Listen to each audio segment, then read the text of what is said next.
Our sixth and final match of the European Grandmasters is coming up, and that's admirable. I'm joined by Derek Brown, and if you stuck with us through that whole Warrior Mirror match, I got great news for you.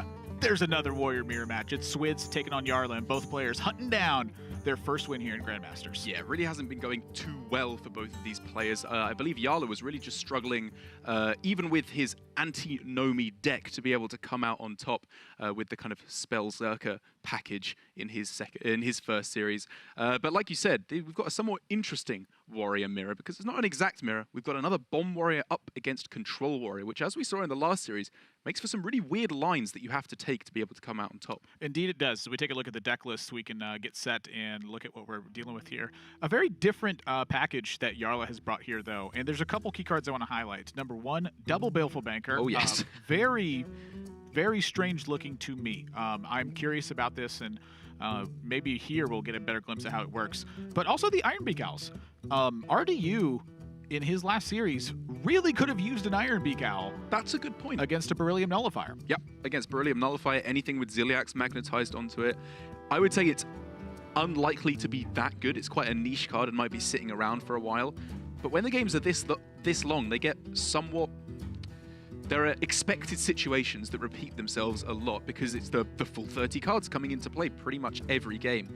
The real big thing is that double Baleful Banker, which, while it may seem underwhelming and not especially useful when you're going to win in fatigue so much of the time anyway, I think the fact that you can replace a deck full of bombs 2 times or even 3 times with the 3 plays of Elysiana will be very important. Yes, and that also brings me to the bridge that I wanted to talk about here with Swidz deck, which is a Bomb Warrior deck. There's no Elysiana at all, so you don't necessarily need to use Elysiana as late as possible. You are free to just throw that down. Secondarily, think about the plan that Seiko just executed with the aggression, drawing very aggressive with Acolyte of Pains. You know, using Augmented Elix perhaps aggressively if he draws them early on.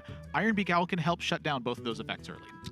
And he will be doing that. He will absolutely be playing on the aggressive as much as possible. Actually, no, sorry, I should amend. He will be playing the beatdown. How he does that is where this gets very interesting indeed, because Swidz, when he was up against RDU in his first series of this tournament, which was pretty much an identical matchup to this one, Control Warrior versus Bomb Warrior, he was playing very weirdly. He was saving his bombs until right at the end, until Archivist Elysiana has been played, to try and get them to activate then. The facial reaction from Swidz. In his first game versus RDU, Dr. Boom, Mad Genius, was literally his last card in his deck that he could play. And the facial reaction of him drawing the Dr. Boom Mad Genius, to me, is just such a good payoff for that moment, where it's like, it is in here. I'm still worthy. Because 29 cards into his deck, I guarantee at some point it crossed his mind, did I forget? I know I submitted, but did I forget? Can you imagine if someone actually did and they were like, sorry, you have to play it? I built a Mechathune deck last night, and when I got to my 30th card and I went, where's my Mechathune? I realized how tired I was. Isn't that so weird how that happens and they're in Grandmasters and you're casting? It's just strange how these Thanks, things Derek. shake out. Sorry, I love you. Shut up. Boom on both sides, Harrison on both sides. Yeah, which means for the most part it is going to be, a fairly uneventful first few turns until those Dr. Boom Mad Genii do come down.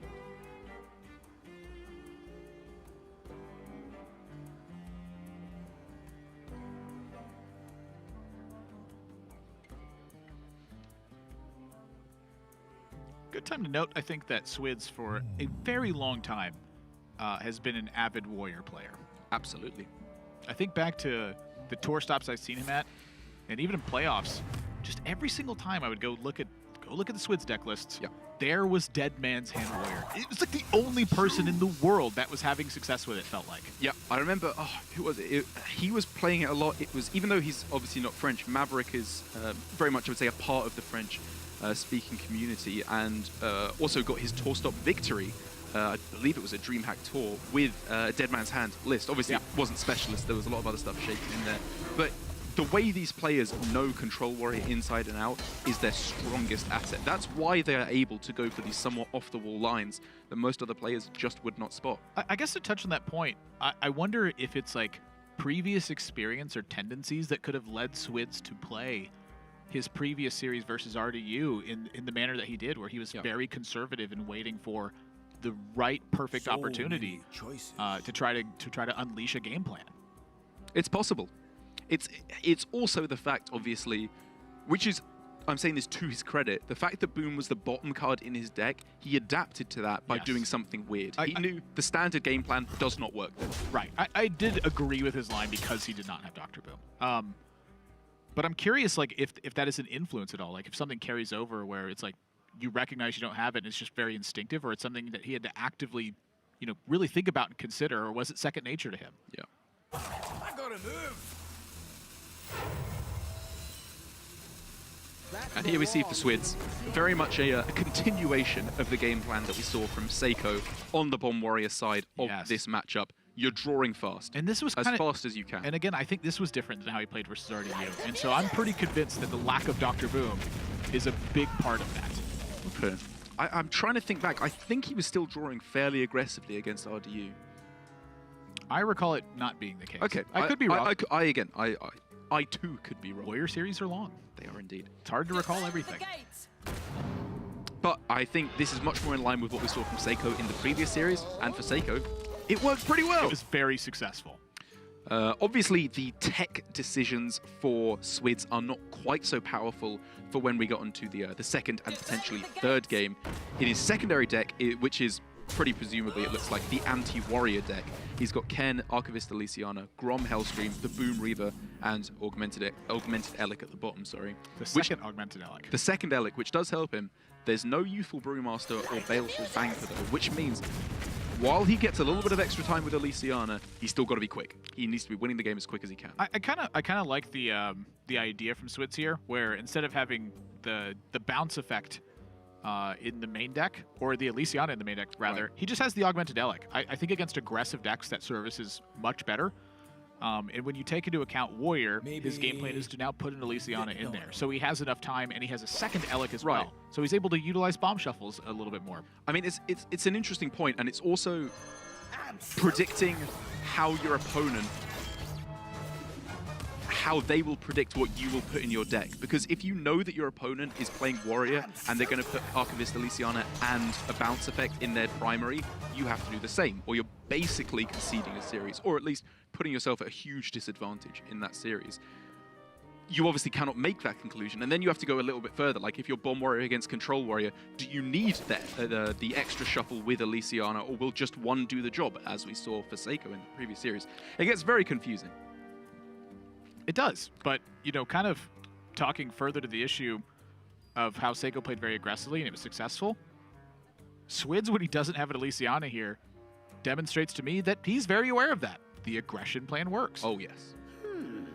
And it could still work. You know, we saw in the first series, Seiko probably would not have won without the Elysiana, but he could. He didn't play in the most aggressive way that it is possible for Bomb Warrior to play. Also, his deck didn't allow it. Exactly. Yeah. That's the difference, is that his deck does not allow itself to be as aggressive as Swidz can, like you mentioned, with the Elic thrown in there for a little bit of extra burst. And as you know, we've been talking about pretty macro game stuff for the last couple of turns. Well, that's what's happening. Exactly. For the most part here, this is going to be pretty trading back and forth. They're going to play Boom as quick as they can, and they are going to. I always have the question powers about the early Ziliax, but I thought you meant about the early Boom. You made the interesting point with the double banker, where he does have multiple opportunities to Elysiana over bombs. He doesn't have to wait until he's got 2 cards or 1 card left or whatever to play an Elysiana. He's free to play it as soon as his deck is hit like a fairly critical mass point. And because he's got 2 bankers, if he's drawn them both by then, there's way less risk to him running out of cards. I would honestly say he can play the Elysiana as soon as he draws it. Obviously until turn 10, because he needs... Actually, no, because then he would destroy the second banker. Oh, okay, yeah, because... Yeah. So I guess, yeah, also, like said, he has to wait a little while. It's just once bombs get shuffled in. Right, like, right. As soon as that happens and he gets a payoff, yeah, good to go. I agree. It's very interesting to me. It demonstrates a very deeper thought and a different understanding and a way to think ahead of the game plan. It's like, if my opponent's going to be aggressive, how do I counteract that? Right. Second Baleful Banker for a third Elysiana. But then we need to think about how this week hypothetically could have shaken out, because I would imagine Jarla is bringing Control Warrior because he wants to beat Rogue. You bring Control Warrior over Bomb Warrior because it's better against Rogue. It has more removal options, more armor gain, all that goodness, and less kind of clunky cards that you have to play in the middle. If he is expecting Rogue, why is the double Baleful Banker in there? Because it just makes it a lot worse. Maybe he says it's so good anyway that he's allowed to play double Baleful Banker to try and beat the Warrior Mirrors. Hearthstone's hard! Hearthstone's really hard! It's really hard!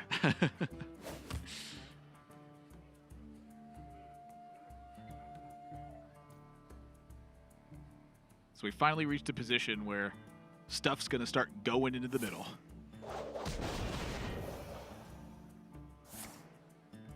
First a Warpath down for Jarla. Somewhat aggressive use. But I think, given that it clears a space in his hand, for which he has Omega Assembly to refill, which will get him obviously more mechs, which act effectively as removal spells, I can fully understand getting the 6 damage off the board. Or 5.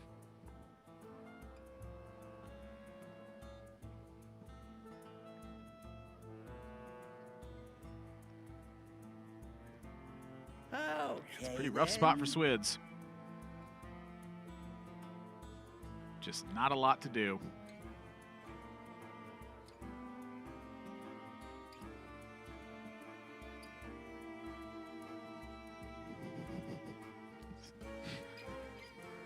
Ziliax? Dynomatic? Like,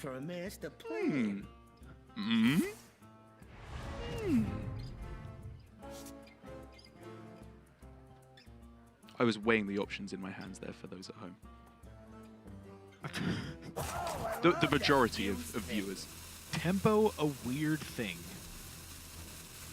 Perhaps nothing. Is he at 10 cards? No, he's at 9 cards. He doesn't have to do anything, right? Just save until... I mean, it gets... when you have 2 Omega Assemblies in hand, do you really want to be at 10 cards on turn 10? No, I don't. You just want to play something, right, to clear hand space. I like it.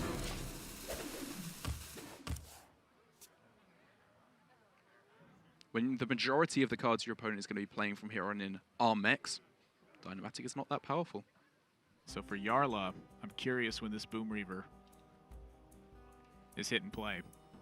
I honestly kind of like it right now. Okay, then. I guess the fear is if he hits an Acolyte from the Boom Reaver, that he still has an Elysiana that gets burned. And I don't think he can ever afford to burn Elysiana in the matchup. No.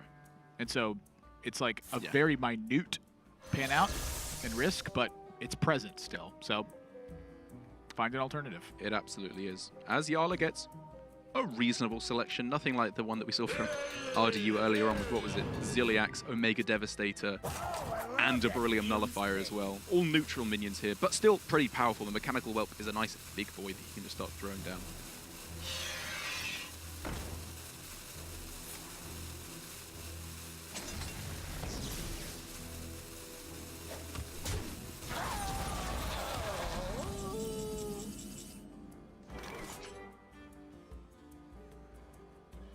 Well, that's always happening.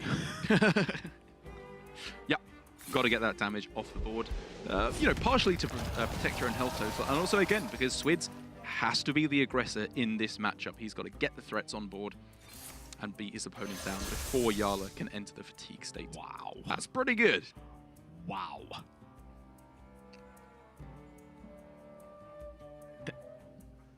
Two of those, I think, are pretty close to ideal.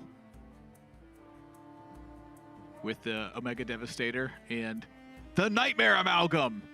Kidding, the Boom Reaver. Good one. Yeah, I mean, what's really better than that? Like, Ziliax? Yeah. Mechathune? Not really. Yeah, Boom Reaver's just better. Yeah, I think I would take Mechathune, actually, just 10-10. Boom Reaver's probably just better. Because if you're never winning fatigue... Replace the Amalgam is the one I'm looking at. Right. I very nearly just thought that Boom Reaver recruits a minion from your deck. Again. It would only be the 3rd time we've discussed it. Apparently that part of my brain just does not exist. The listening to me part? Yes. The being smart part. One day I will learn. I'm incapable of listening to anything. Okay, then.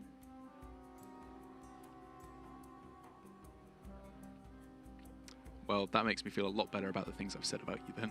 Whew.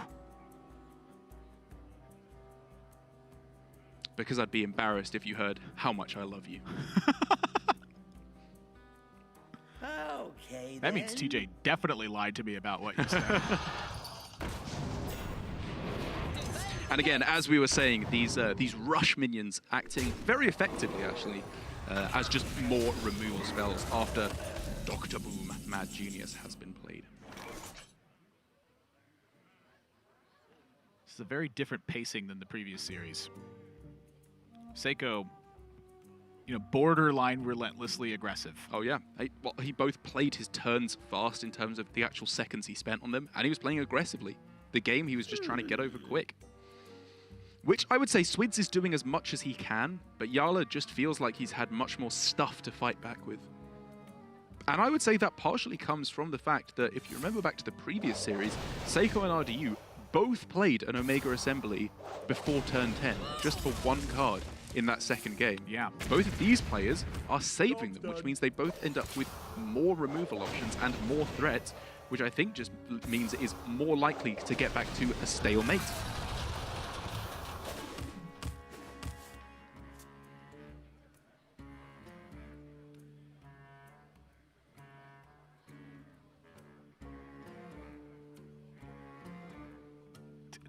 When is Jarla Boom Reaver in? Yeah. Is the Zap Cannon one you're really too sad about losing? Well, so Jarla's the one on defense. This would be a He's the good one who time needs to for a maximize master his life plan. total. Okay. His game plan overall is to override bombs and run Swidz out of resources and have that be the win condition. So the laser feels unimportant to me. Again, the thing I'm still looking at is there are acolytes in Jarla's deck. Okay, then. He does not want to risk overdrawing an Elysiana. Okay. Okay. That's been That's a the whole consideration. reason that he Yeah, hasn't yeah. been playing it, I think. Real consideration.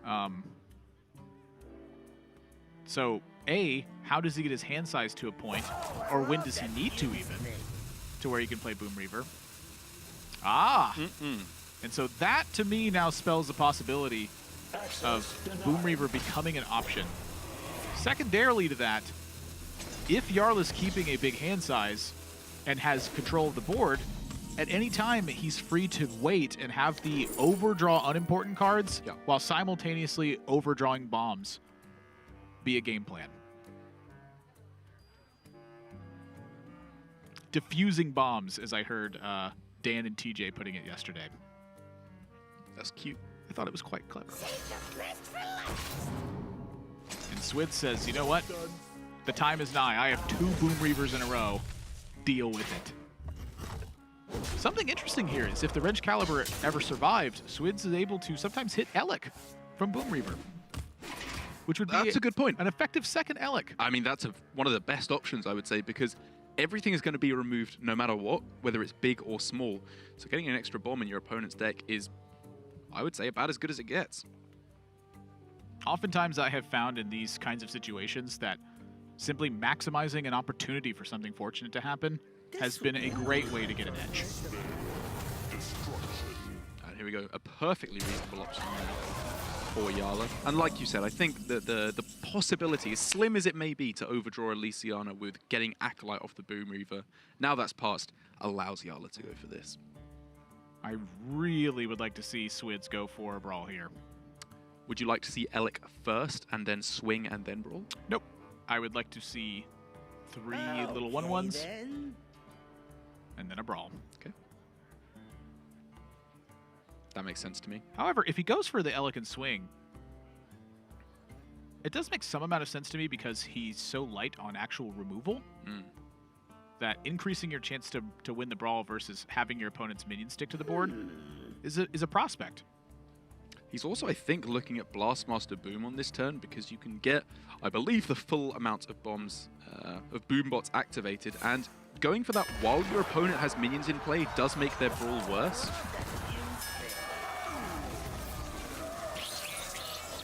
This is intriguing, though.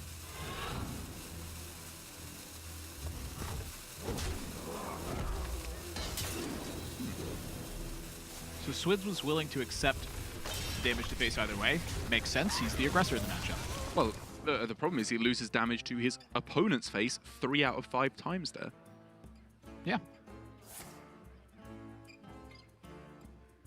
Obviously, the 3 out of 5 being when any of the microbots survive. It's very rare that I want to take security over Omega Devastator, but when my opponent has a 1/1 in play and nothing else, that's usually the time. Oh, do you still just go for Devastator, though? It's so strong at removing these minions. It's so powerful. And that's what you're afraid of, right? He obviously doesn't know that double Boom Reaver is what he's staring down, but it's just mystery stuff is what he needs to be afraid of, and I think Omega Devastator does a better job of clearing that up. No disagreement there. I'm not going to fault anyone for taking Omega Devastator over Security Rover. It's just so annoying. For a master plan. I agree. Oh, I love that. And it's hard to use. You rarely get to use it. Yeah. Omega Devastator is just not hard to use, though.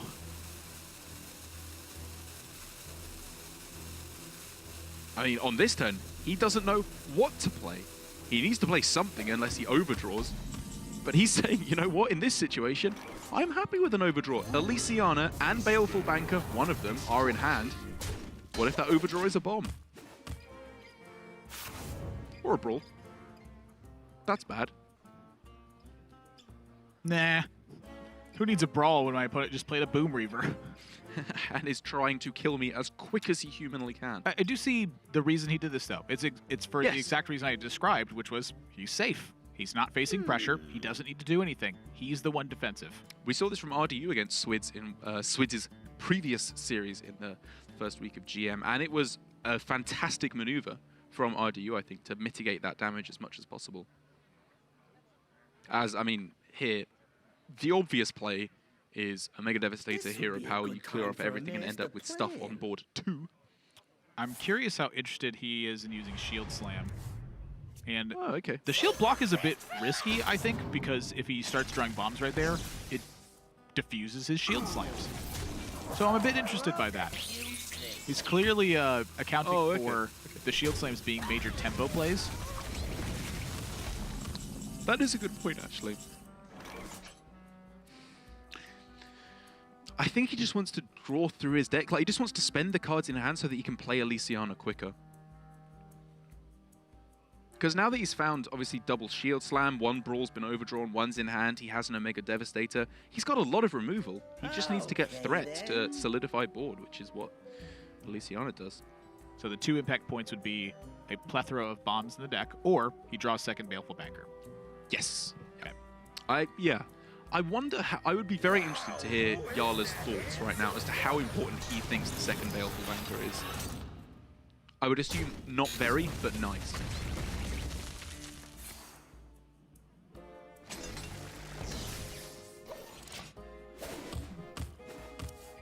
Well, there it is. Does just everything happen this turn? This is weird. So he gets to use Shield Slam. He gets the second Banker. Yeah, so would he ever Brawl here instead of Shield Slam? He loses all his armor anyway, so it has to be Shield Slam this turn, right? Okay, Like Shield Slam then. Hero Power, sorry, is the I would the major play I'm looking at. I would think conservativeness with the armor total is like, you know, I don't want to keep both Shield Slams as a result of that, because then you're relying purely on the ability to get 7 armor. That being said, this is one of those situations where I actually love mitigating bomb damage when I'm a defensive player. I like pouring minions into the boombots somehow, seeding tempo, and having answers afterwards. And Jarla's doing just that. He's throwing everything he can in the way first. It's just extra health total he gets. He doesn't need the minions. He needs minions just simply to fight against what Swidz is throwing at him. Takes 2 damage. Preserves 6 armor. Okay, I can see it. I could also very much see the Shield Slam being used earlier, as now they are significantly less. Yeah, useful. that hurts a lot for Jarla, because he was relying on Shield Slam to clear a turn like this. Do you know what could kill a Boom Reaver? An Omega Devastator. Huh. You're right. Yeah. This is one of the reasons I said I was, you know, a bit concerned with saving both shield slams in that instance. Yes, that's why I wanted to go shield slam last turn. Yeah, even if I'm still gonna go with Owl, like, you know, consider throwing a Harrison in the mix. Probably not. Oh no, I think absorbing the rest of the damage with minions is something very much to consider. Yeah. It's very interesting. Because this game is still going to go on for a little while, so maybe I'm looking at it too much in the immediate, where these shield slams obviously now are not very good anymore. They will almost certainly become good again at a later date. It's just whether or not they'll be able to bridge the gap at this point, which is the scary bit. Let's stash that away. Alternative use of Baleful Banker. You don't need the second one, so it's Brawl Fodder. The alternative use is it's buff as heck, so it could just take out a Boom Reaver.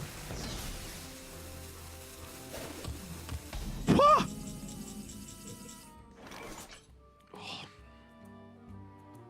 That is devastating. It's just an Omega Banker.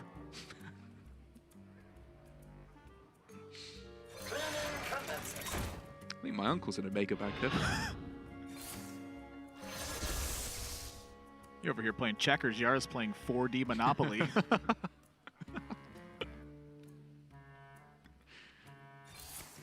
Did your friends ever cheat Monopoly when you were growing up? All the time. Why do people play the banker and then just like stuff $500 bills in their pocket? I'm like, yo, it's a game, all right? It's a game. You know what? This is the perfect opportunity to call him out. Matt Robson of Class 5E, if you're watching, you were the biggest Monopoly cheat I've ever played with in my life.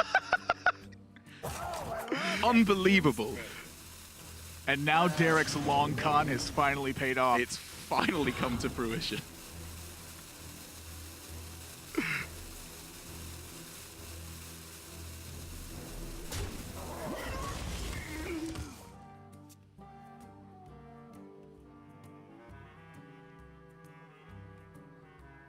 One-ones are so annoying.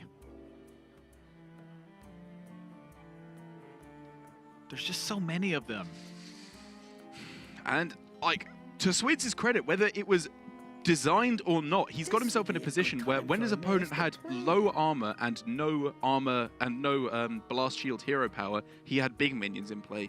Now when the blast shield hero power is active to activate the shield slam, he has small minions in play. Yeah, it is like a miniature puzzle piece that Boom presents, which whatever hero power you're staring at very often will help mold what types of plays you should be making. Yeah.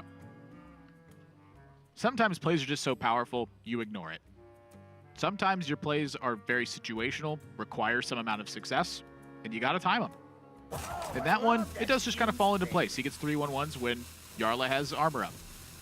When Jarla had Kaboom, played the Boom Reaver. Yeah. It just makes sense. It does indeed. I mean, you get players breaking the rules with what you're quote-unquote supposed to do.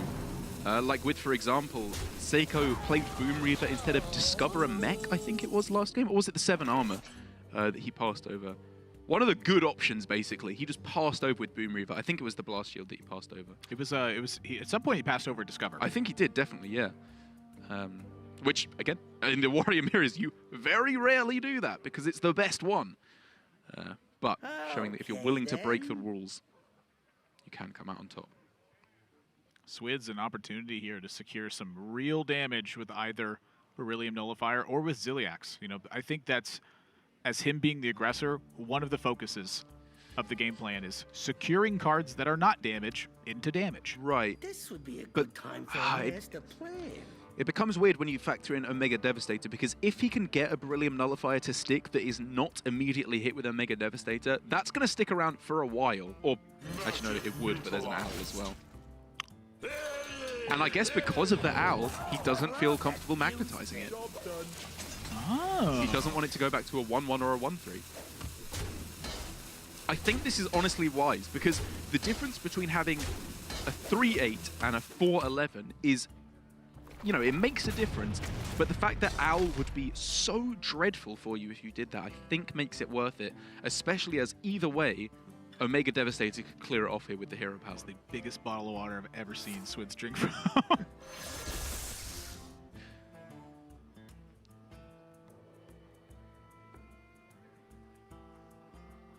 Some nice options here for Jarla. Yeah, a lot of good options here. I mean, what are we looking at most? Obviously, Omega Devastator to take out the 3-8. You're devastating.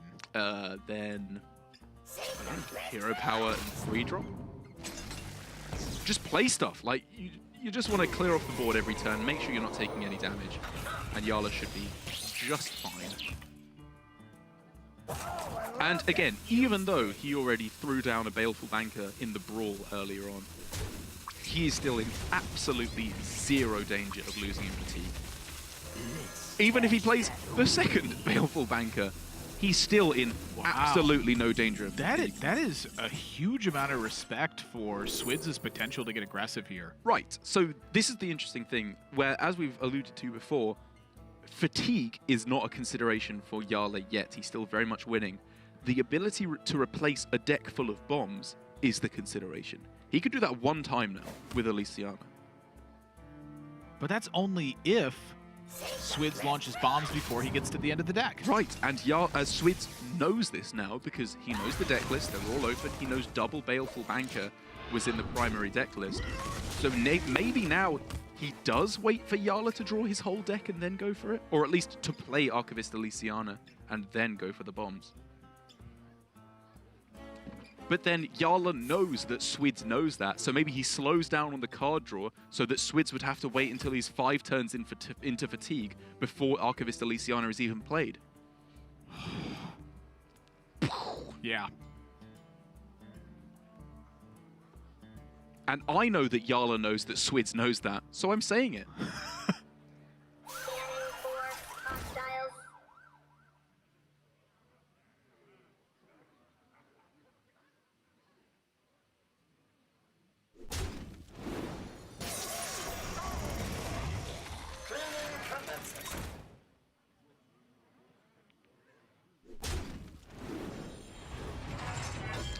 As we're in that already classic spot for the Control Warrior up against the Bomb Warrior, you play your mechs, you rush them in, you clear everything off, try and mitigate the damage. As now for Swidz, things are getting juicy. Augmented Elec, Clockwork Goblin, and Wrench Caliber are all in the same turn.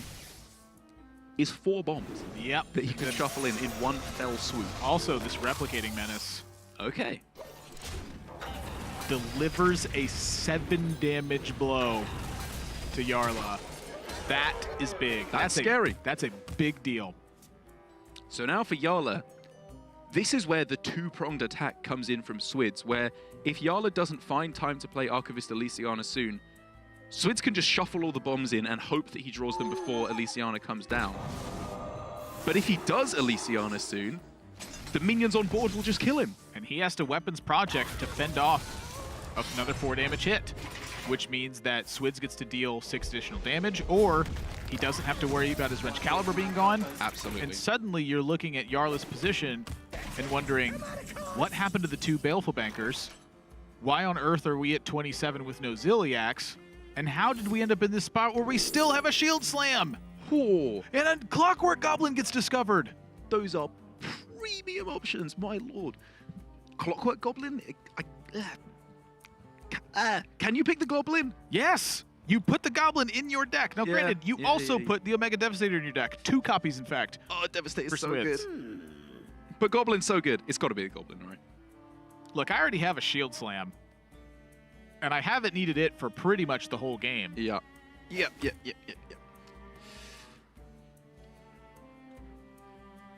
It's setup time. You know the Harrison is still there for Jarla. I would think that the Harrison is not as big a deal as the Weapons Project overriding the Wrench Caliber would be, though. So he's letting rip with one of the bombs. He is not waiting 100% until Archivist Elysiana has gone down. Because again, once Archivist Elysiana is played, replaces your deck with 10 cards that you discover as a battle cry, which does destroy the bombs that are currently in your deck.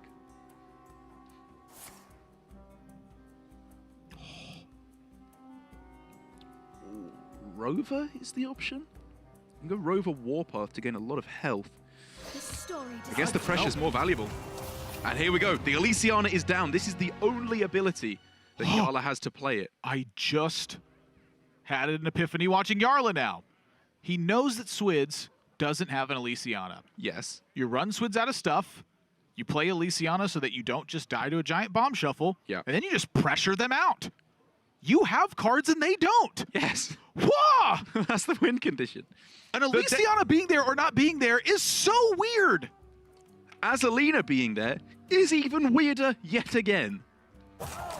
Do you pick it? Is it too slow? Maybe it's just Smolderhorn. Maybe it's just Bluegill. You just kill your opponent. Bluegill goes face.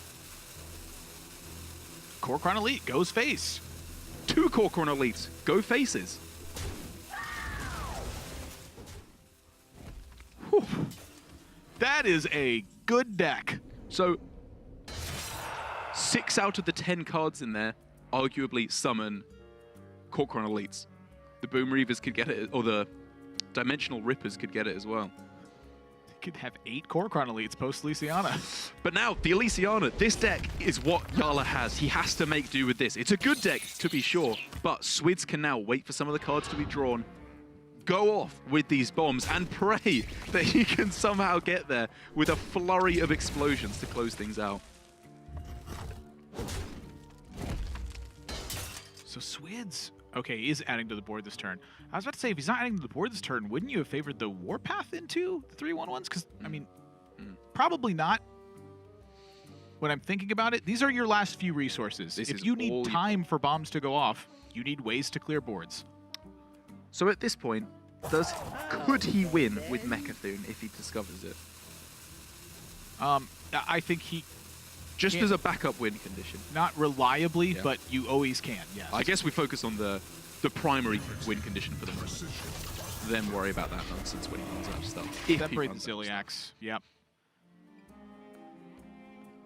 All right, I think Jarla has substantiated an edge here. And so here, for Jarla with no armor gain, no life gain, 23 health, at minimum, Swidz has a chance for lethal next turn with Elec, Wrench Caller, Clockwork Goblin, Swing Face for exact lethal with 4 bomb activations. Now, it's a rare chance, and Jarla has time to find a way to gain health, but he really cannot afford to take increments of 5 damage at this point. He cannot. And so therefore does he warp up. Okay, then. I was thinking just get the mechanical whelp active. You attack in, you zap. Okay, yeah. We could even see the Oh, I love that the spark engine. I like the spark engine. The Rush Boy. This leaves you with a 7/6. And at this point, foregoing lasers, I think, means something as well. Okay. Ah, secure even more board. I like it. Additional 2/1. He just got that out of nowhere. And so for Swidz, at the second point of fatigue, he has to calculate how far he can go. And so he's going to Warpath what it looks to me like he's concluding Warpath 3 times, chip away for 2 more. Yeah. I mean, if he waits a turn before he goes all in, it's another shot. It's one less card that he has to contend with before he goes for the all-in bomb plan. Again, this is very unlikely to work out for him. Whoa. Tank the 7 is interesting. Wait, so if he... Wait, did he tank the 7 with the weapon? Okay, I didn't expect that. I expected him to be using the Clockwork Goblin on the following turn. I expected him to push everything face. Yes. Because then that could bring his opponent down to 3 consecutive bomb draws. 15, which is exactly 3 consecutive bomb draws. Because of the Wrench Caliber swing on the following turn. Yes.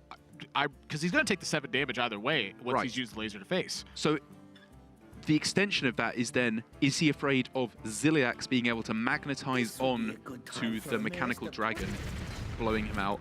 I would argue he's in such a bad spot that he needs to not play to outs like that anyway.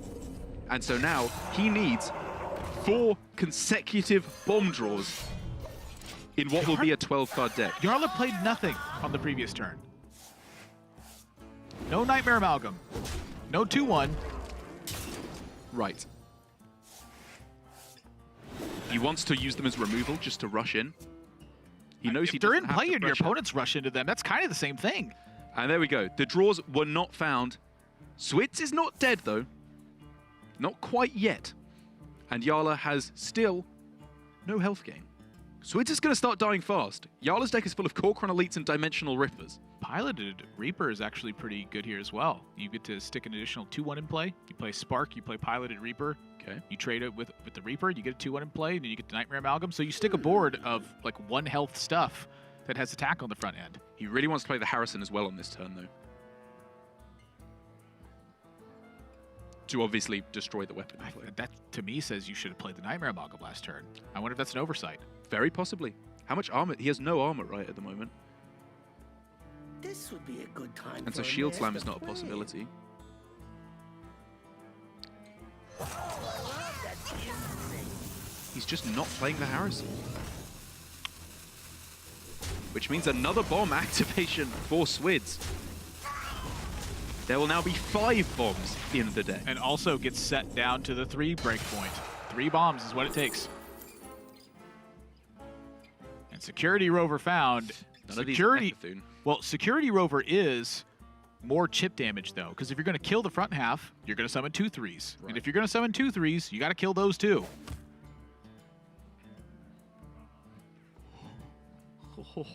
Wow. I mean, this is down to the wire. He's in the game. It's still like less than a 50% chance for him to even draw 1 bomb, let alone 3. But it's possible. Laser found.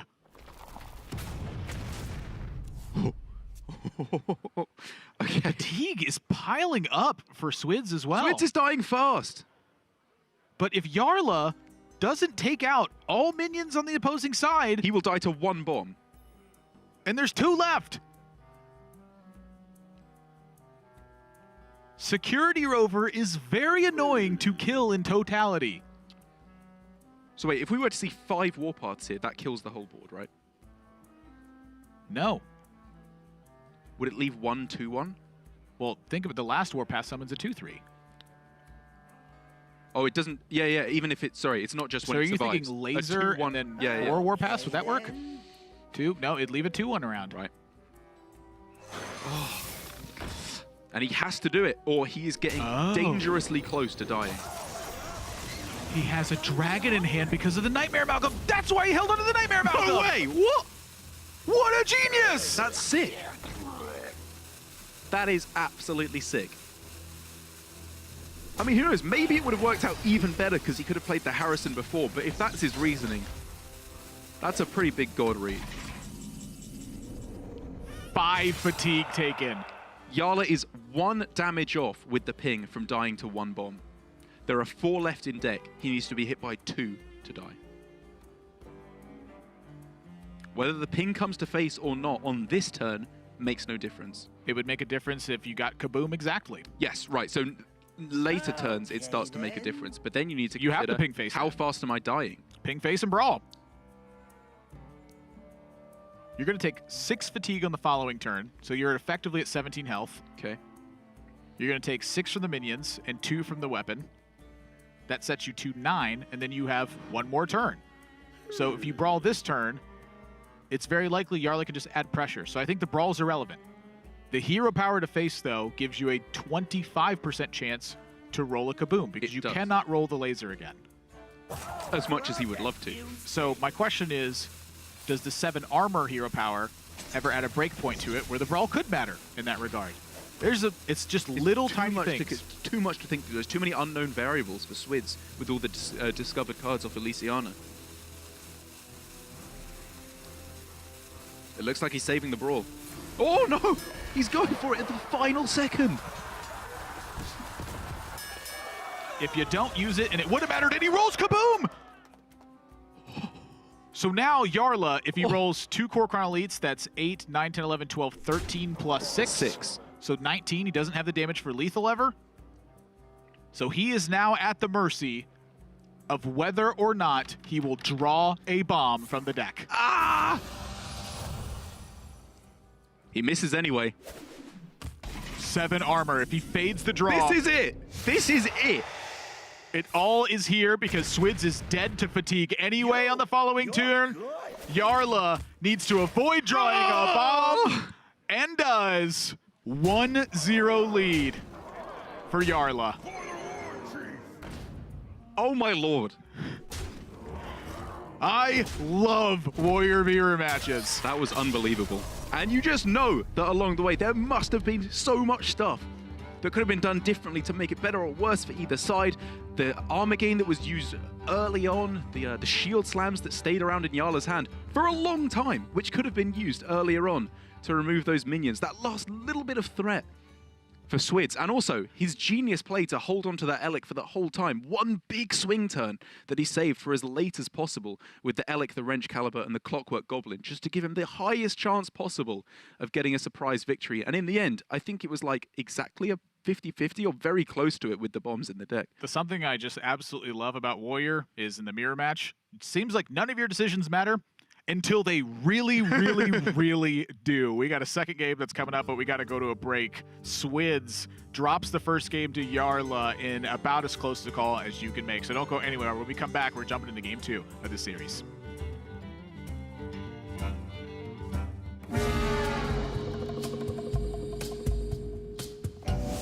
Hi there. My name is Chad Nervig, and I'm an initial designer on the Hearthstone team. I'm here to talk to you about the devious mechanics coming in the next Hearthstone expansion, Rise of Shadows. Specifically, let's talk about the Rise of Evil. In Rise of Shadows, we have the League of Evil, an organization of wicked villains whose evil plot has brought them to the floating city of Dalaran. You're probably already familiar with their core team. They're villains you've tangled with before. Let's go through the League of Evil dossier. First off, in the Warlock class, we've got the leader, Archthief Rafaam, the bad guy from the League of Explorers. He's joined by Madame Lazul, the priest from Whispers of the Old Gods, King Togwaggle, the rogue, Hagatha, the shaman, and lastly, Dr. Boom, the warrior. Together, they've formed the League of Evil and have set their eyes on the treasures of Dalaran. Now, every villainous organization needs lackeys to do their bidding, and the League of Evil has the best. Lackeys are a new mechanic in Rise of Shadows. There are cards in the Priest, Rogue, Shaman, Warlock, and Warrior classes, the Evil classes, which add random lackeys to your hand. Check out this card, Improve Morale.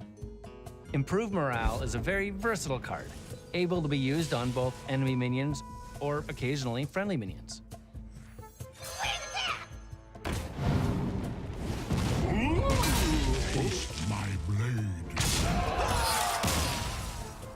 There are 5 potential lackeys you'll receive. They're 1 mana, 1/1 minions with useful battle cries. We designed them to be valuable in most situations and occasionally awesome in the right situation. Lackeys don't stop here either. This is a year-long mechanic, so look forward to more lackeys and more cards that generate them. But lackeys alone aren't enough for world domination. They bring the manpower, but you also need a goal, a direction. Being evil isn't just sitting around. You've got to have big plans. Each villain in Rise of Shadows has an evil scheme. Schemes are spells with incredible potential, but you can't just rush into an evil scheme. You've got to take your time and think it through. That's why schemes start out weak, but their effects improve every turn that they remain in your hand. Take Rafaam's scheme. It might not look like much at first, but wait it out and it becomes a lot more powerful. So plan your moves carefully. Rafaam's scheme is effectively limited by how many available board spaces you have, but other schemes have no cap. During the development of Rise of Shadows, we experimented with many different mechanics before finally landing on what we know today as lackeys and schemes. Lackeys used to be called Evil Zugs.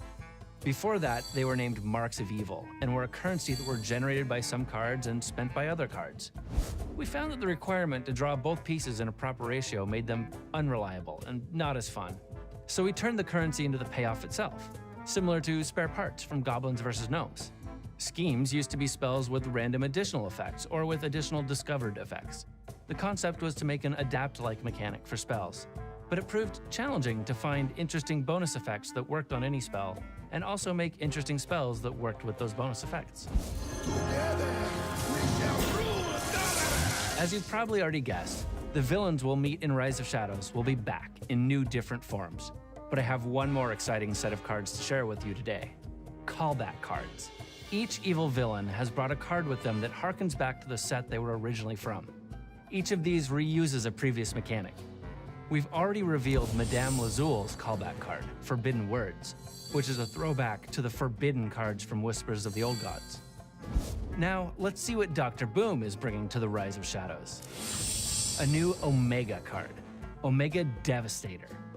Like the other Omega cards from the Boomsday project, it has reasonable stats on its own, but it does something incredible in the late game.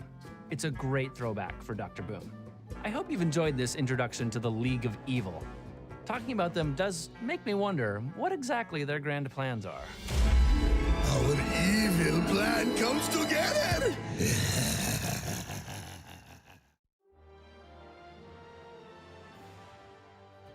Mazahidul Islam. I go by Muzzy in game. My username, as you know, my first name is Mazahidul. It's kind of difficult to say for some people, and every time someone calls you, they're gonna have to say, "Hey, Mazahidul." That's long, and you don't want to say that. My friend gave me a nickname, like, "Hey Muzz, hey Muzzy." So I sort of just took that, and name's Muzzy. I took a look at the list of players. Some of them have been more focused on streaming, I would say, in these past few years. I've participated at the highest levels of competition that they might not have appeared in. I'm the player to beat in my group, for sure.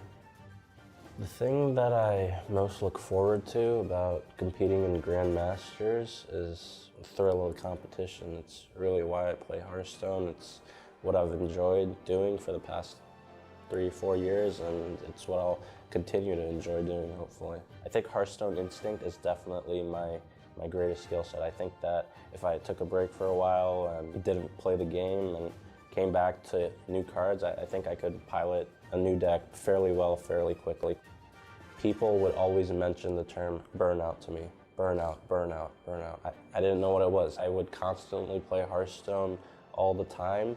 I definitely want to have more titles and put my name in Hearthstone history.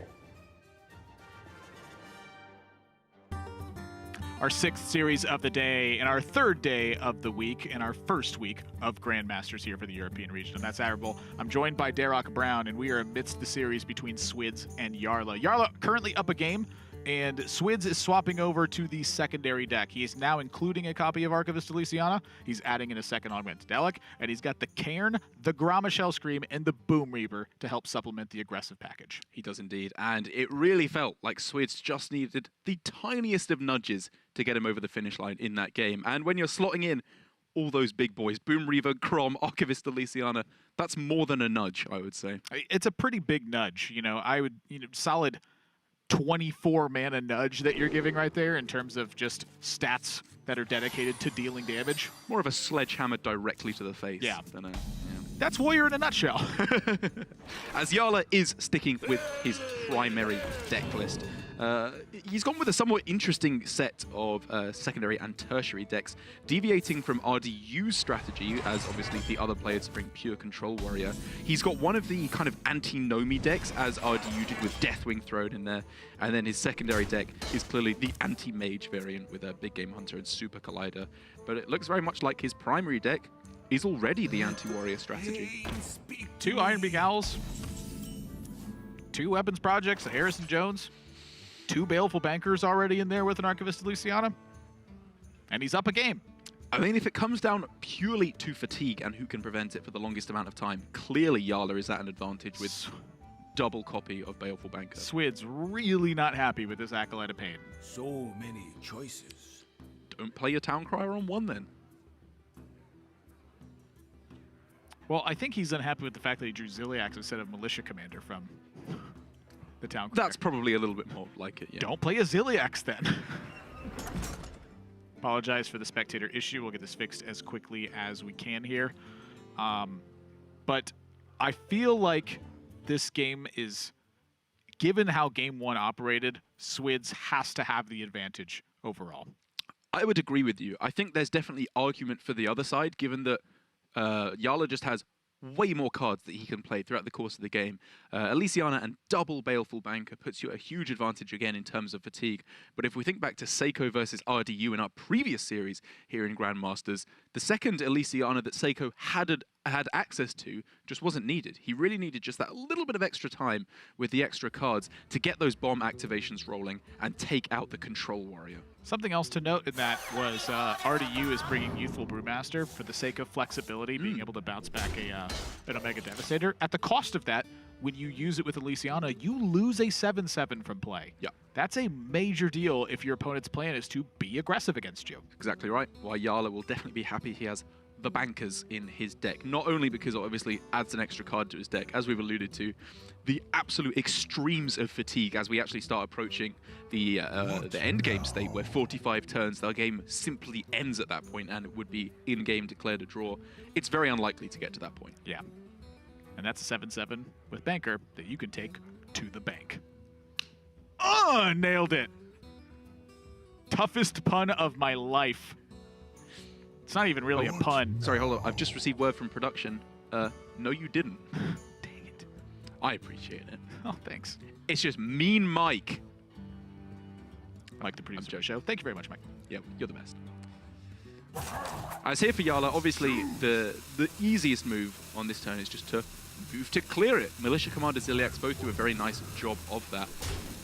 But I guess he's thinking this Warpath probably isn't going to be good, so let's use it now. Yeah, Warpath sucks in this matchup. What, you gonna 5 times Warpath and Omega Devastator? I'd like to see that. Avoid using a critical tool. Avoid seeding Swidz a clean turn with their own Dynomatic. Just use a dumb Warpath and live till the next day. Yeah, I like this a lot as well. I think Warpath and Brawl are tools that I actually use very aggressively in Warrior Mirrors. In fact, I hate having them in my hand because I often like playing the control role and being very conservative. I think the rest of your tools are so powerful because you're fighting against clunky tools to begin with, that it can come to cost you at times, but for the most part, I prefer to just simply use them. I think that Swidz would absolutely be using his Brawls very aggressively. I should say, if he still had them in the deck. Obviously, switching over to secondary, he takes out 2 Brawls, a Warpath, and 2 Eternium Rovers. For Jarla, on the other hand, he does have to be a little bit more conservative with Brawl in particular. Warpath, I absolutely agree. Use it where you can to eke out the value. But Brawl, I think we've seen a few scenarios up against the Born Warrior where even just if there's 2 minions on board, killing one of them with a Brawl is perfectly reasonable. That's kind of an interesting thing to note too, is the removed cards for Seiko. When he's opted into this aggressive game plan, takes out Shield Blocks, Acidic Swamp, who's Eternium Rover. You look at Swidz, he removes 2 Brawl, a Warpath, and 2 Eternium Rover. Interesting. He favors the Shield Blocks over the Warpaths, and frankly, I think I agree. Yeah. I fully agree. No matter what side of the board you're on here, you want to be drawing cards aggressively because both players know that Jarla will win in fatigue if both players let it get to that point. So therefore, Swidz needs to accept that, move on, draw cards, and use the limited time that he has to apply ultimate pressure, maximum overdrive. I'm learning a lot. I like learning. Me too. Haven't done it in a while, but that just makes it extra special when I do. Quick, what does the Boom Reaver do? It summons a copy of a minion in your deck. I'm learning. The past tense of learning. Yep.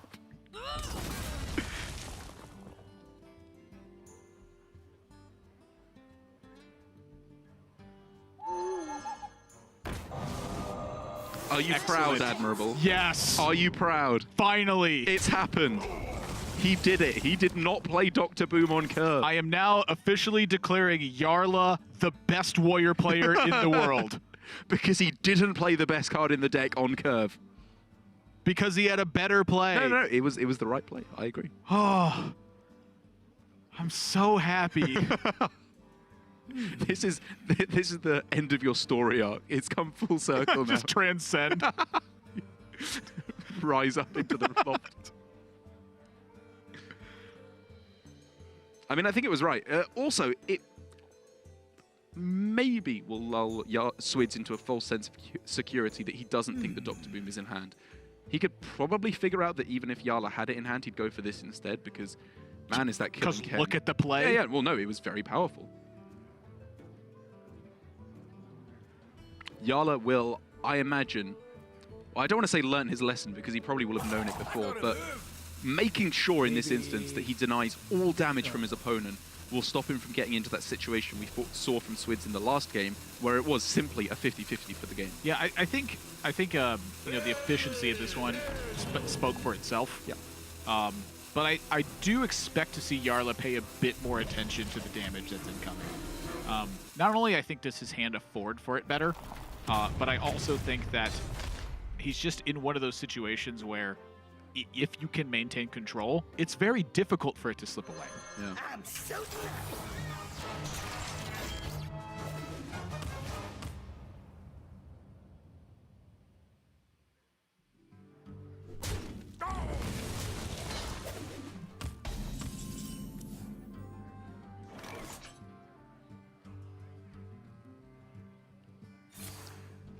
However, with, you know, that bomb being drawn for, well, I suppose for Jarla, Swidz shuffling in, I think that means there's no bombs left in the deck at all, and so the Blastmaster Boom is currently just a 7/7 for the moment until more bomb cards are found.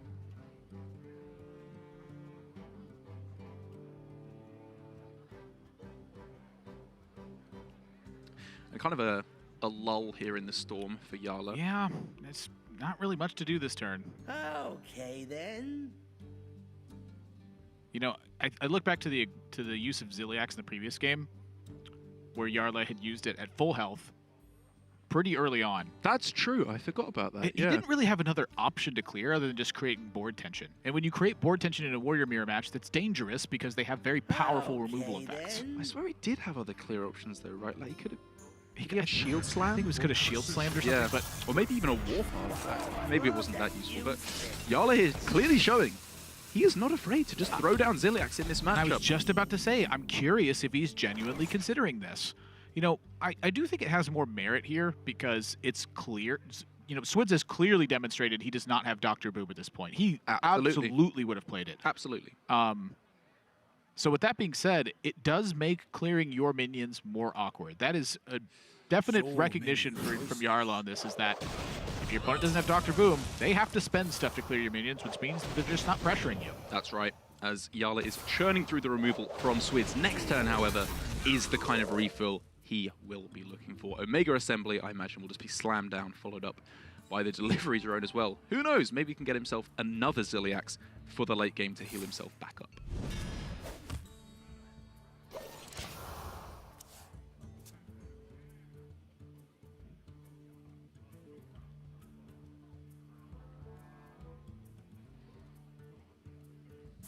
I wonder if it's ever correct to not Omega Assembly just yet either. Like perhaps you like tempo out a Dynomatic and you reserve the Omega Assembly in case you keep rolling delivery drones over and over again. Right, okay, because you're always pressing delivery drone, right? Because you want to do it when it comes around. Yeah. The thing about it is that Omega Assembly, you're pretty much always going to get something to spend. Yes. And so again, after we've seen the kind of the dream from RDU in the previous series, this is a little bit more down to earth in terms of the mechs that he's getting here. Jarla really not finding the premium options here. Well, you know, the Omega Devastator is obviously one of the best ones, but the rest a little underwhelming. I'm curious if Jarla can actually just begin his own pressure plan. You know, like control decks, when they get ahead, they don't really close the game in spectacular fashion. They kind of just slap you around with just the extra junk that they have. As Swidz, he has to start spending to avoid the chip damage being overwhelming. Yeah. And so as a result of that, a lot of times Jarla is just able to begin his own pressure plan, and it just staves off a lot of the resources that Swidz would normally have. Absolutely. Like you said, it comes down in no small part to not finding Dr. Boom, because those resources have to be expended on clearing minions instead of using them to get minions in play to go face, which means the pressure on Jarla is an awful lot lower.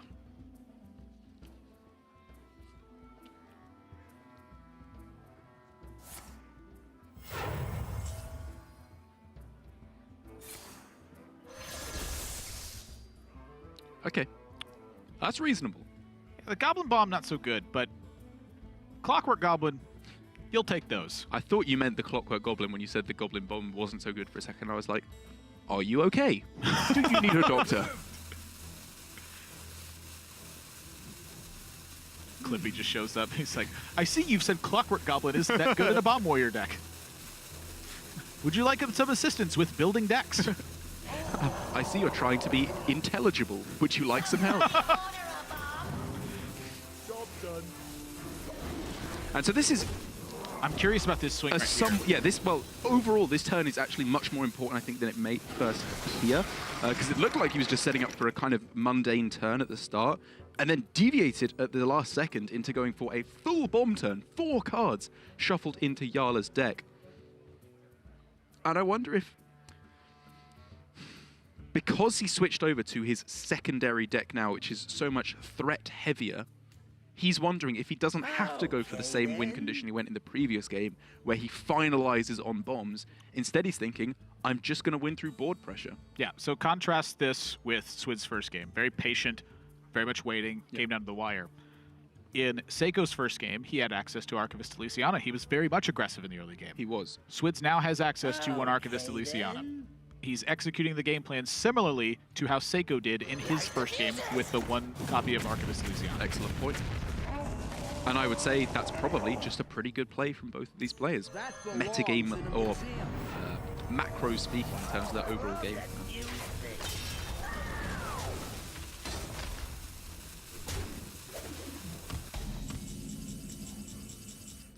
Ooh. There are well over 3 bombs in the deck for Jarla. So now, as soon as Swidz Summons wants to let 10 rip, boombots. the rest just kind of have to huddle in at the sides there. So many choices. It's rare you get a Dynamatic use, so probably want to seize that. Yep. Maybe he'll get really lucky and hit all of them on the Harrison. Let's find out. Light the fuses! 1, 2, 3, 4. Wow! Nailed it. It's broken, but it's effective. I mean, it's like the text says, only to non-mech minions. If only admirable. Fun fact, Harvest Golem used to not be a mech. It's true. Along with... What's the 1/4 mech called that deals 2 damage? Demolisher. Demolisher. That also became a mech. It often demolishes my discoveries. As does Goblin Bomb.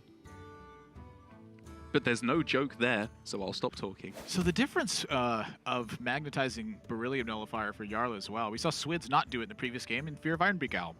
Jarla doesn't have to fear silence at all. That's just a super effective card against Swidz.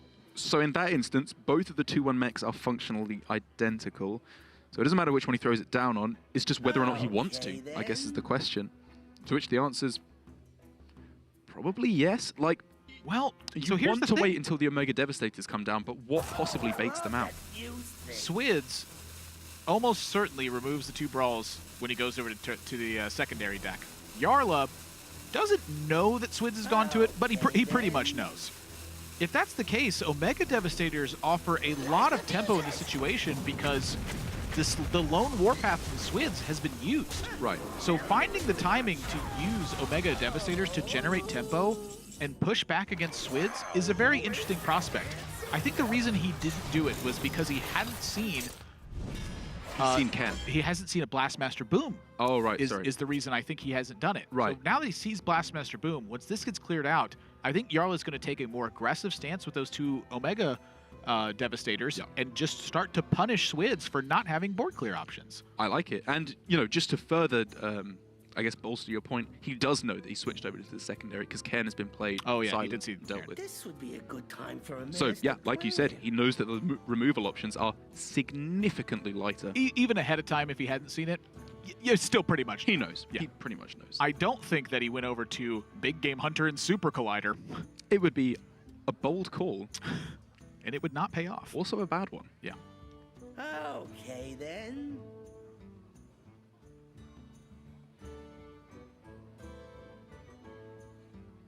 So obviously, many ways for Jarla to be able to clear off this board. We saw in the previous game his hesitance to take face damage off of the boom bots, which arguably won him the game, going for that play to deny the extra damage that came through.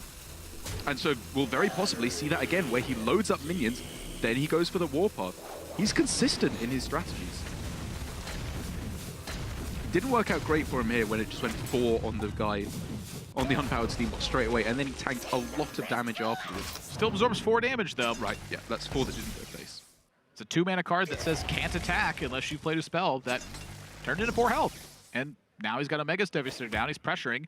Swidz doesn't have options for clear because he doesn't have Dr. Boom. Just got the Omega Devastator. Jarla's got a backup one.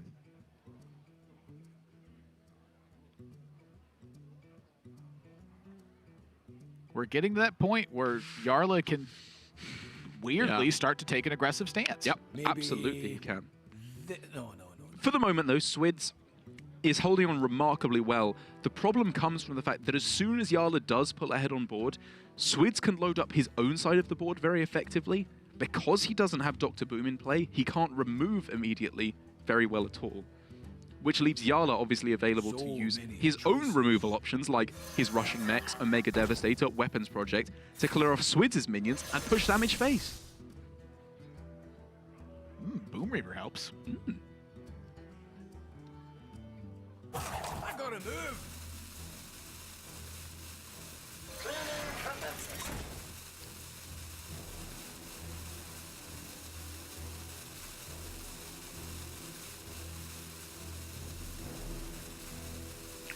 And also, to be fair to Swidz, in Specialist format...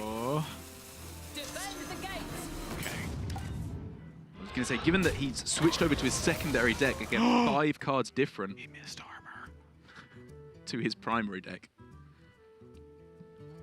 he has not found many of the tech cards that help this matchup, I was going to say. Ooh. Which is somewhat unfortunate. Security Rover. Golly, that card is so annoying. I mean, it almost just won the game for Swidz. Jarla's, genius play of holding on to the Nightmare Amalgam was the only thing that allowed him to go Smolderhorn Lancer to take it out. Seriously, that play does not get nearly enough credit because it happened so late we didn't have enough time to talk about it. Amongst the community. That play was so important. Yeah. It was so important. And the best thing about it is that it was a complicated play. It wasn't like he just found a strictly good play. He took a different line, the alternative of which also had upsides in just playing it out. It was a conscious decision he made, and it very much indicates his playstyle. By the way, you still have a 1-3 in play versus a 2-3 Security Rover. Not a very fun spot. Yeah. And therefore, Swidz is going to say, you know what, I'll take this 1-3 and add a 7-9 and a copy of a minion in my deck as well.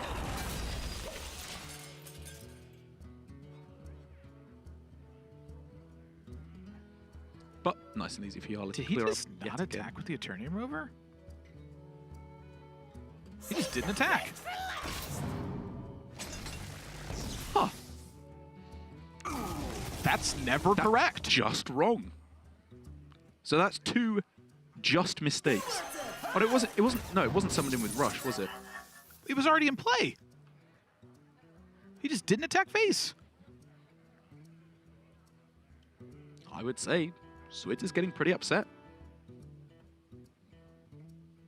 Obviously, you know, the missing the armor was roping out there, but this is not slow and considered play anymore, which is something I associate with him very much. This would be a good time for a master plan. And, you know, it's understandable why he's getting upset. He's being just beaten down, as you predicted, by Jarla. No Dr. Boom in sight for him. It doesn't matter how much he's able to get onto the board and in play, because it's just going to be removed every turn while this chips face.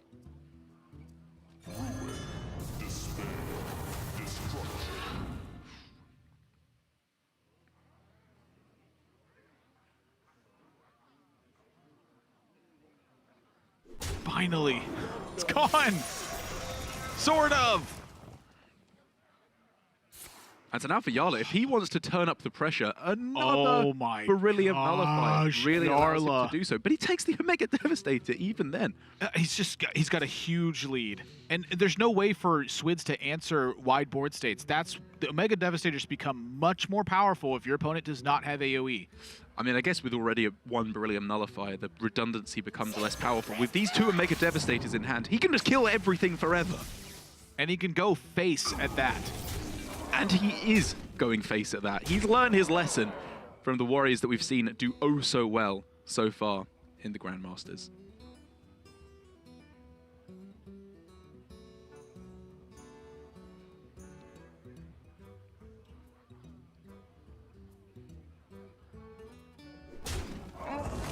Yeah, I think he's realized no warpaths left for Swidz, I believe. He genuinely contemplated just preserving the health on it. Well, I guess even against warpath it wouldn't make much difference. I guess just keeping stuff in hand, right?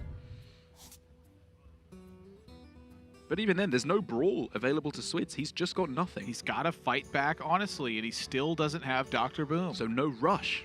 So he's having to shield slam 4/4s. Omega Devastator, what, 4/2s? I'm not hitting the 2-3 with it. This is dreadful for him. And Jarla, to his credit, he is finding the weakness in Jarla's game plan at the moment and exploiting it as much as he can, launching everything through to the face to close it out before Dr. Boom is found and Elysiana is played. As soon as you get that advantage, leverage it. Yeah. You have Dr. Boom, your opponent doesn't. Attack. Kill him. Don't let them find it. Yeah, that's exactly right. It's what we often see against a lot of decks with key cards. Against rogues, you kill them before they find Myras. Against mage, you can kill them before they find Conjurer's Call.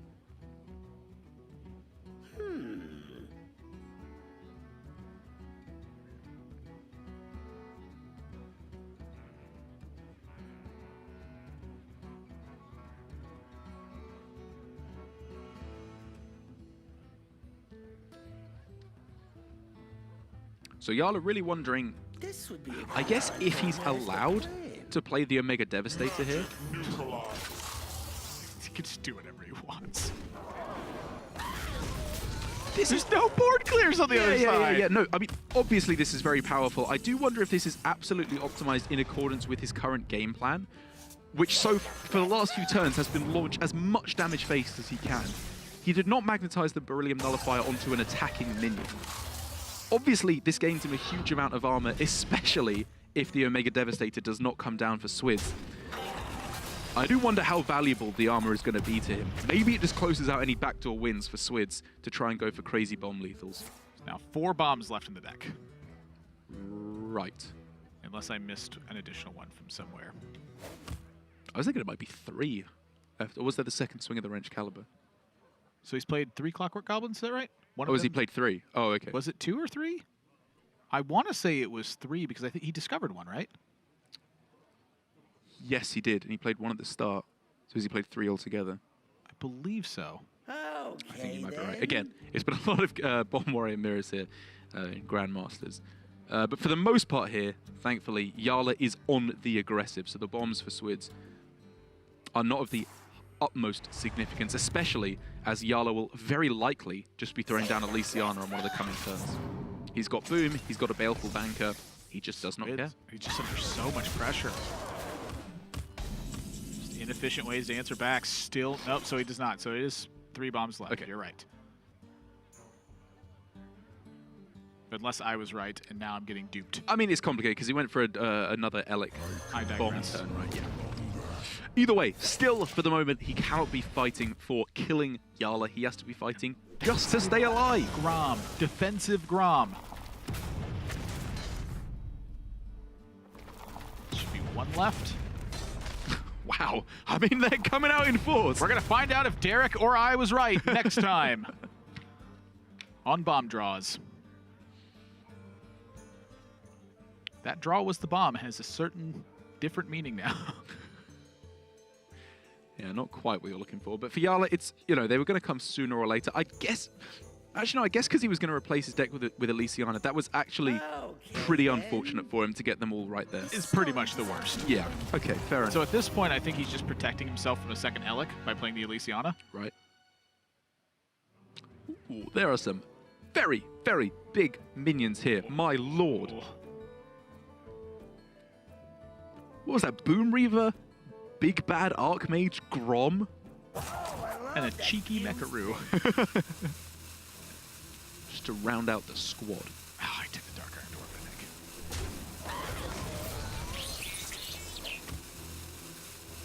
think. Don't need the Banker either. There's not really any removal on the other side. You can just wait. And there we have it. Mechanical Whelp, Boom Reaver, Big Mad Archmage, Grom, and Dark Iron Dwarf. That is absurdly high in value.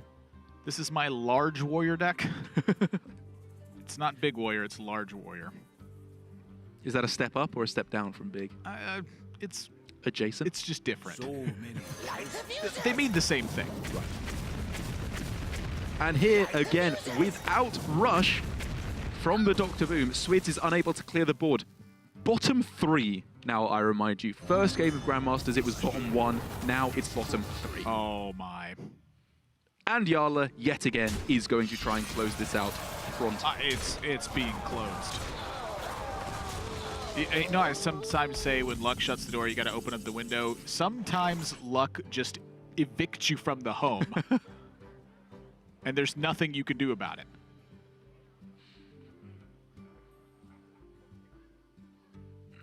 You got to feel for the guy. But to be fair, Jarla, sorry. I think he optimized his lines a lot of the way here. Like, the couple of things we found weird about his gameplay, or just different to what we would have done, was early Ziliak's usage a lot of the time felt like, even if you're not going for healing yourself out of dying later on in the game, it's still more useful just as a magnetic, to put a big minion in play to hit face with. But it's clearly worked out fantastically for him this game, easily dominating board control.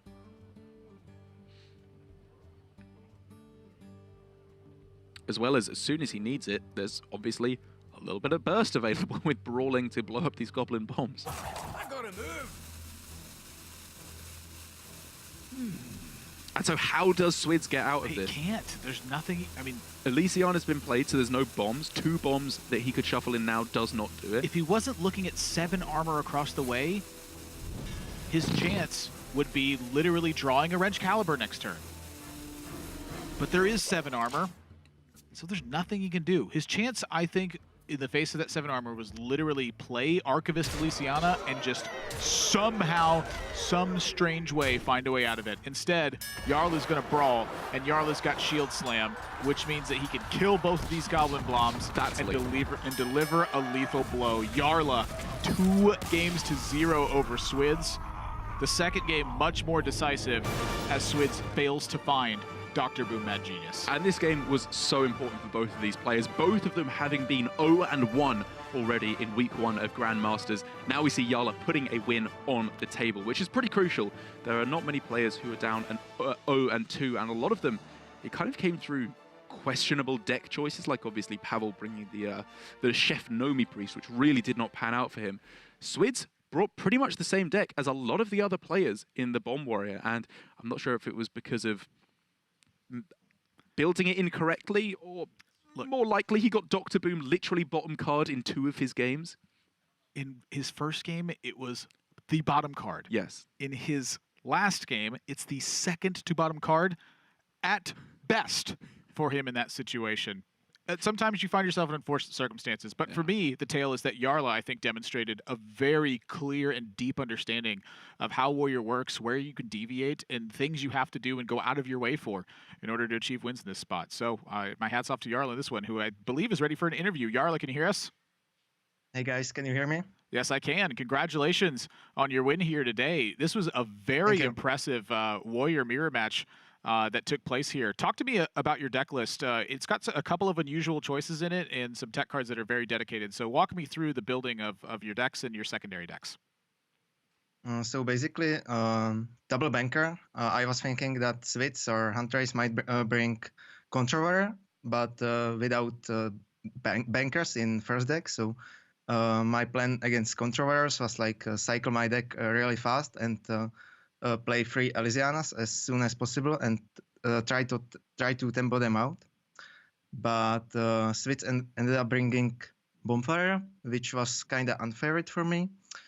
Also, I don't think I played really well the first game. Pressure really got me, but I ended up winning the unfavorite matchup there. What do you think you could have done differently in the first game that had a major impact? I think I wasted my cards really inefficiently. I could like try to keep 10 cards in my hand to play around bombs, right? And not taking extra damage there.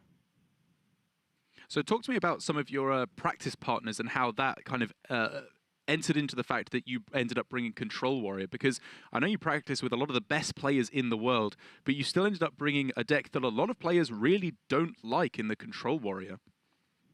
Yeah, I wasn't really sure if controllers is the best brink, but I ended up submitting it. And my practice partners, basically, I talk to a bunch of people, mostly Zorktar, and then I played against Zork and Filey, mostly. All right. Well, Jarla, thank you very much for your... Oh, I'm sorry. Did you have more? For next week, I might prepare with Huntrace because he was my opponent this time, right? Ah, yeah, that makes sense why you wouldn't prepare for him in that case. Mm-hmm. All right. Well, Jarla, I think you had a pretty impressive performance here in your second match. Congratulations on your win, and look forward to seeing you next week. Thank you. Bye. Sixth match in the books, and even in victory, self-critical. Yeah, and you just got to love his name drop as well. I might practice with the current world champion next week. Maybe. Oh, will you? Maybe. Yeah, well, I might be casting with Darok next week. Maybe. I didn't know that. I thought you were. That's a name drop. Oh, right. Yeah, Of course. you know, what you just alluded to.